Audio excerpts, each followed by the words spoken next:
Hi, my name is Sabrina Suarez. I'm going to be talking today about the therapeutic use of play. Play therapy is used to help children, usually the ages of 3 to 12, to explore their lives and emotions through play. Play is an enjoyable and fun activity that elevates your spirits and brightens your outlook on life. It helps with children's self-expression, it relieves stress and boredom, brings positivity and social interaction, and allows for creative thinking. And it helps regulate your emotions. Play is considered therapeutic when it brings positive change to individuals who have disabling conditions or limiting conditions. There are stages of play according to Piaget: sensory motor play, construction play, symbolic play, and games with rules, which the child progresses through. There are two types of play therapy: non-directive and directive. Non-directive intervention is used at the child's current play stage and provides the support and experiences to move them to the next stage, while directive play creates an environment where they can explore their individual feelings and practice skills with other children. The sessions typically last 30 to 45 minutes and are individual or in groups. The toys are used as the child's words, while the playtime is the language to express it. Most children are referred to play therapy to help them cope with difficult feelings and find solutions. Play helps motivate clients and build a trusting relationship between the client and the therapist. It was first used in sessions with Sigmund Freud, where he sought to use adult principles through the child's natural medium. Carl Rogers created client-centered therapy, which emphasized the importance of relationships between the therapist and client based upon genuineness, acceptance, and trust. This inspired other therapists like Axelin to create non-directive play therapy. Melanie Klein also created play analysis to examine how they play and reveal their unconscious thoughts through that. One of the most modern takes on therapeutic play is adding video games as a medium, because of their overall benefits with disabilities and mental health, as well as motor function. Therapeutic play takes place in a comfortable, safe playroom where very few rules are imposed on the child, which encourages expression and allows the therapist to observe their choices, play style, and decisions. In non-directive play therapy, the facilitator must display unconditional acceptance by listening to the child and actively participating in the play. They encourage the child to take responsibility for their choices and do not initiate play with the child, but rather wait for the child to make the first move. Having the child initiate the play gives them a sense of autonomy. Directive therapy is similar, except that the facilitator gives reinforcement depending on the child's behavior. The playroom should be free of distractions, and the objects in the room should be durable, able to withstand the actions associated with play. The room should also be structured to promote social interactions between participants. The number of participants depends on their needs and if they can learn from their similar backgrounds and experiences. It should not exceed 6 and have at least 3 participants of similar age. The materials needed in the session vary depending on the goal of the session. For example, children who are working on social skills would benefit from having toys that involve interactions, like kitchen sets, instruments, or puppets. It is important to keep in mind when choosing materials that they are able to express emotions through these tools and that they are age-appropriate for your population. Throughout the session, the therapist will be evaluating the play through videotaping or writing anecdotal reports. In directive therapy, the facilitator will evaluate through task analysis of the target behaviors. These two types of play therapy may be used to teach verbal communication, social skill development, coordination, and coping strategies, and can be used for children with physical and cognitive impairments as well as emotional problems. There are 3 major theoretical foundations for therapeutic play: developmental theory, psychosocial theory, and sociocultural theory. In essence, they all show that play promotes development of cognition, personality, and their roles in society. Developmental theory was developed by Piaget in 1962. He described play as an activity that influences cognition and development, and that children go through stages: sensory motor, pre-operational, and concrete operations. Sensory motor is motor development where the child has the exploration of their own body, object permanence, and experimentation with other objects.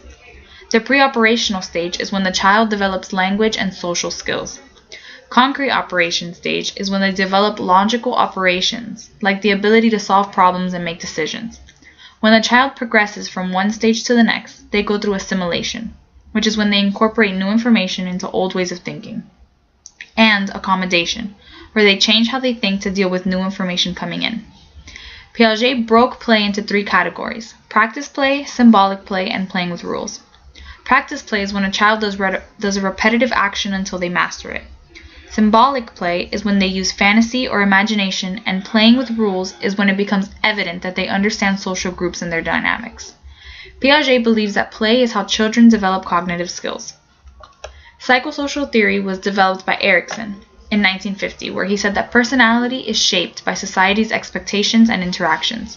There are 8 stages that people go through, and depending on how they resolve it, their personality will gain a trait. Play helps the child resolve these challenges, resulting in positive personality traits. Erikson described play as a way for children to gain control over their experiences and environment.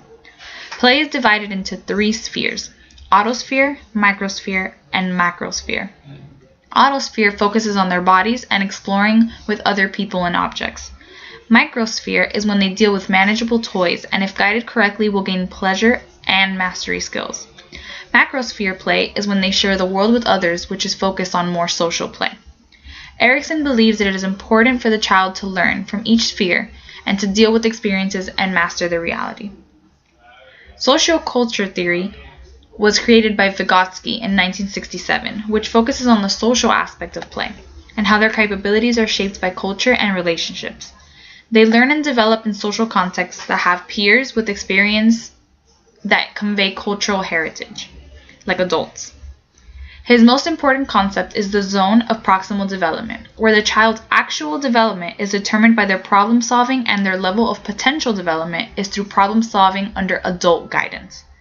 Play under this theory is imaginary situations and the rules that are implied in these situations.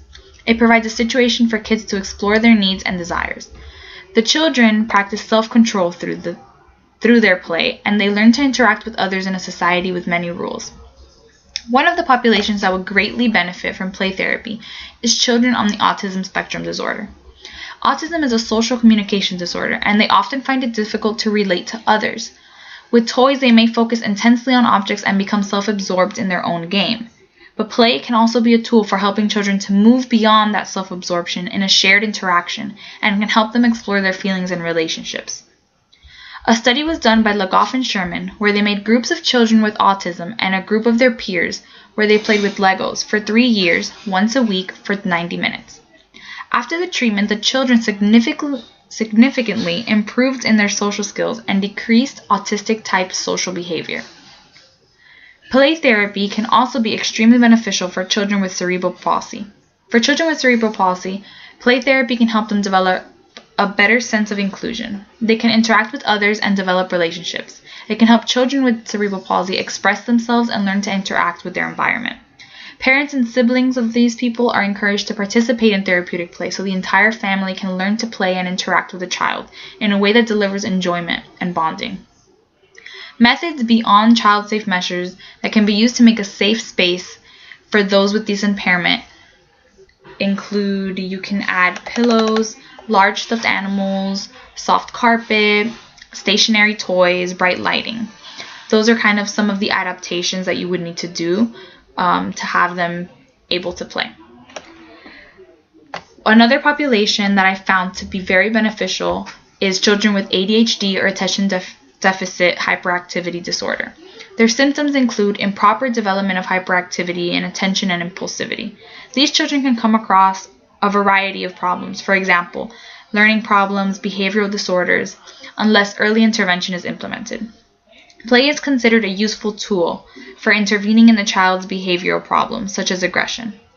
Hatami and Bagan studied the effectiveness of play therapy on 4 to 6-year-old hyperactive children. The results showed that the attention deficit decreased and healthy social interactions increased. Play therapy is effective in learning self-control, responsibility, expressing feelings, respect, acceptance of self and others, improving the social skills, self-esteem, and reducing their depression and anxiety if they have that. For my activity, I have chosen floor time, which is one of the most popular play techniques for autism. Floor time is a relationship-based therapy for children. This is a way for them to expand their circle of communication. It aims to help the child reach 6 key milestones that contribute to emotional and intellectual growth. The first one is self-regulation and interest in the world. The second one is intimacy or engagement in relationships. The third one is two-way communication. And the fourth one is complex communication. The fifth one is emotional ideas. And the sixth one is emotional thinking. Floor time takes place in a calm environment. This can be at home or in a professional setting, and therapy sessions ranging from 2 to 5 hours a day. During the session, the parent or provider joins in the child's activities and follows the child's lead. Provider then engages the child in increasingly complex interactions. Floor time encourages inclusion with typically developing peers when used in a preschool setting. Sessions emphasize back and forth play, which builds the foundation for shared attention, engagement, and problem solving. Parents and therapists can help the child maintain focus step one would be observation, which is both listening to and watching the child. You can watch their facial expressions, tone of voice, gestures, body posture, or any words or lack of words that are going to determine how you can approach the child. Step two would be approach and open the circle of communication. So once the child's mood and style has been assessed, you can approach the child with the appropriate words and gestures. You open the circle of communication with the child by acknowledging their emotional tone. Then you elaborate on whatever interest the child is having at the moment. Then after that, you follow the child's lead. After your initial approach, you follow their lead by just being supportive. It's like you're an assistant to the child when they're playing their game. You allow them to set the tone, direct the action, and create their own fantasy. This enhances the child's self-esteem and ability to be assertive, and gives the feeling that they're making a difference in the world. As you support the child's play, the child benefits from experiencing a sense of warmth and connectedness with you. Step 4 would be to extend and expand the play. As you follow the child's lead, extending and expanding the child's play themes involves making comments that without being intrusive to the child's play. This helps the child express their own ideas and defines the direction of the drama. Then you can ask questions to stimulate creative thinking to keep it going. For example, a child can be crashing a car. Rather than asking, why are those cars crashing, you can respond with, oh wow, they're moving so fast. Are they trying to go somewhere? Step 5 would be to close the circle of communication. When you approach a child, this child closes the circle. When the child builds on your comments and gestures of their own, that's how they can close it. One of them flows into the other, and many circles may be opened and closed in quick succession as you interact with the child. By building on each other's ideas and gestures, the child begins to appreciate and understand the value of two-way communication.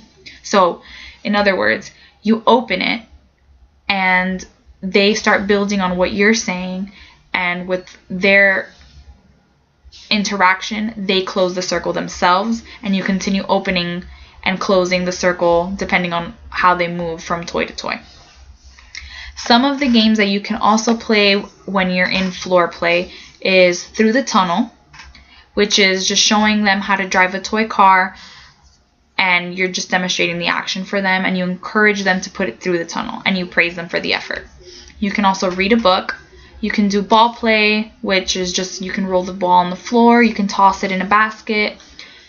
You can do color sorting, which is to have a different amount of buckets with different colors, and you can help them sort it into the right colors, which is with crayons or just different toys of different colors. You can also do the building blocks. You can do dancing. You can also do texture steps, which is cutting out the squares of different textured materials